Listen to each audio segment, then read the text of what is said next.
एक बार विश्वामित्र जी और वशिष्ठ जी में इस बात पर बहस हो गई कि सत्संग बड़ा है या तप।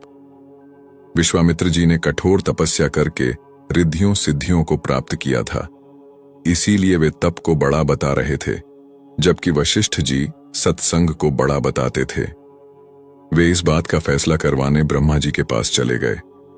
उनकी बात सुनकर ब्रह्मा जी ने कहा, मैं सृष्टि की रचना करने में व्यस्त हूं, आप विष्णु जी के पास जाइए, विष्णु जी आपका फैसला अवश्य कर देंगे। अब दोनों विष्णु जी के पास चले गए। विष्णु जी ने सोचा, यदि मैं सत्संग को बड़ा बताता हूं तो विश्वामित्र जी नाराज होंगे, और यदि तप को बड़ा बताता हूं तो वशिष्ठ जी के साथ अन्याय होगा। इसीलिए उन्होंने भी यह कहकर उन्हें टाल दिया कि मैं सृष्टि का पालन करने में व्यस्त हूं, आप शंकर जी के पास चले जाइए। अब दोनों शंकर जी के पास पहुंचे। शंकर जी ने उनसे कहा, यह मेरे वश की बात नहीं है, इसका फैसला तो शेषनाग जी कर सकते हैं। अब दोनों शेषनाग जी के पास गए। शेषनाग जी ने उनसे पूछा, कहो ऋषियों, कैसे आना हुआ? वशिष्ठ जी ने बताया, हमारा फैसला कीजिए कि तप बड़ा है या सत्संग बड़ा है। विश्वामित्र जी कहते हैं कि तप बड़ा है और मैं सत्संग को बड़ा बताता हूं।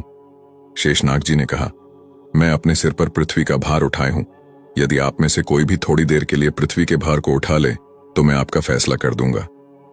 तप में अहंकार होता है और विश्वामित्र जी तपस्वी थे।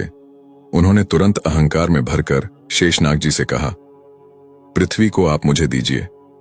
विश्वामित्र ने पृथ्वी अपने सिर पर ले ली। अब पृथ्वी नीचे की ओर चलने लगी। शेषनाग जी बोले, विश्वामित्र जी रोको, पृथ्वी रसातल को जा रही है। विश्वामित्र जी ने कहा, मैं अपना सारा तप देता हूं, पृथ्वी रुक जा। परंतु पृथ्वी नहीं रुकी। ये देखकर वशिष्ठ जी ने कहा, मैं आधी घड़ी का सत्संग देता हूं, पृथ्वी माता रुक जा।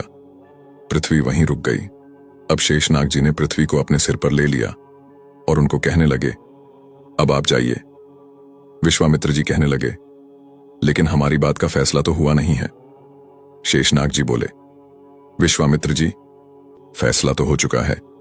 आपके पूरे जीवन का तप देने से भी पृथ्वी नहीं रुकी और वशिष्ठ जी के आधी घड़ी के सत्संग से ही पृथ्वी अपनी जगह पर रुक गई। फैसला तो हो गया है कि तप से सत्संग ही बड़ा होता है। सीख हमें नियमित रूप से सत्संग सुनना चाहिए। कभी भी या जब भी आसपास कहीं सत्संग हो, उसे सुनना और उस पर अमल करना चाहिए। सत्संग की आधी घड़ी, तप के वर्ष हजार, तो भी नहीं बराबरी संतन कियो विचार।